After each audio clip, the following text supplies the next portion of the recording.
Erdancan, ilke hoş gördük diyes. Ardı ulanmadın diyes.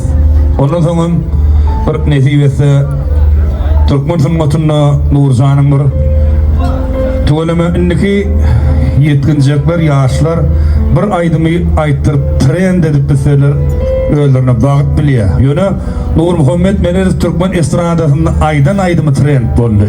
Onun şek şufu yok, şu dinlenmedik aydımı yoktur Nurcan'ın. Şeyliden Attacan. Sebebi Türkmen toprağında ben yekete yıllı 5 vilayetin 5'ine de özün dinledip bilendin Nur Muhammed Meneriz diye. Şoň şeýle bir Nurjanyň bir ýyl goýun owadan aýdymlaryny bir ýigitler we ýürüýti her galan ýigitleri Nurjanyň bir goňşulary we dostlary we bir şolaň adyndan bir ýyl goýun owadan aýdymlary bir ýerine ýetirläýse diýip ýürüýti haýyş etdiler. Şonuň Nurjan taňa ýetirýär, şolaň ýigitden ardygyny haýyşdyny, şoň şeýle bir owadan aýdymlary ýerine ýetirlen haýyş edýär. Kabul. Nurjan kardygyny diýär. Ondan soň toýgutlaryň, ondan soň joşum aýdymdan. Nur Muhammed Meneriziň owadan aýdymlary.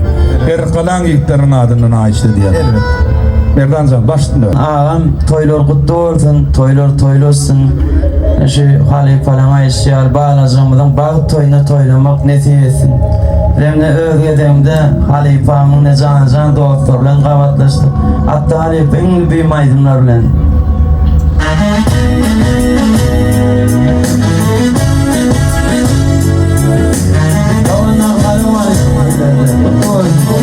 Erdancan kutlu olsun.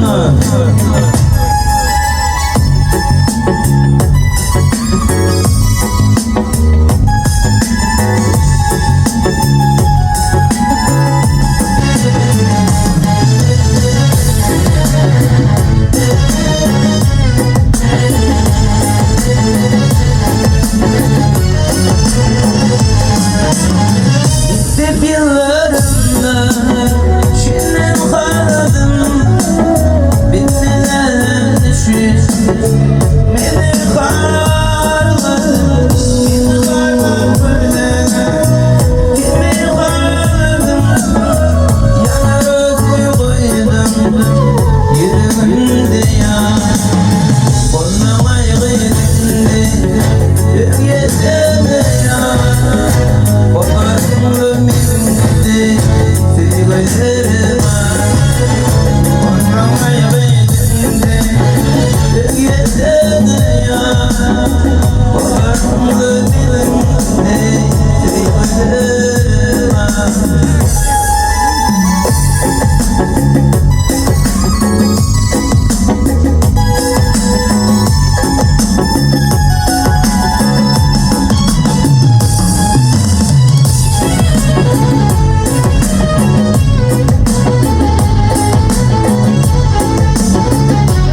Alepajan Ferda Mojonna toy dinge Nurcan'ın legendalarına devam eder.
Büyük kaydından devam edelim.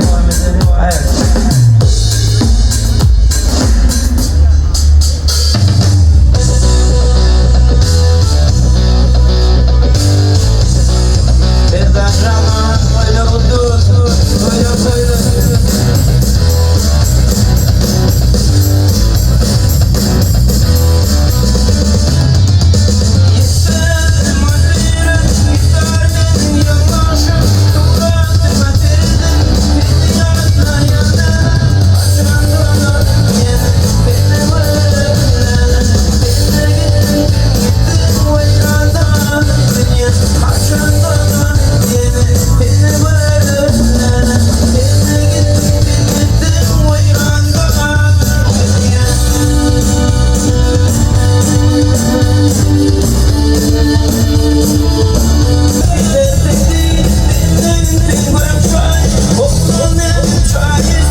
Hatta bir fakir var. İnşallah başta var. Aytmakta boyu öldürden aydınlandığını pek Erdönleren erdin Türkmen, aslı iman, nursun Türkmen diyen aydın bilen toyumuzu devam eder.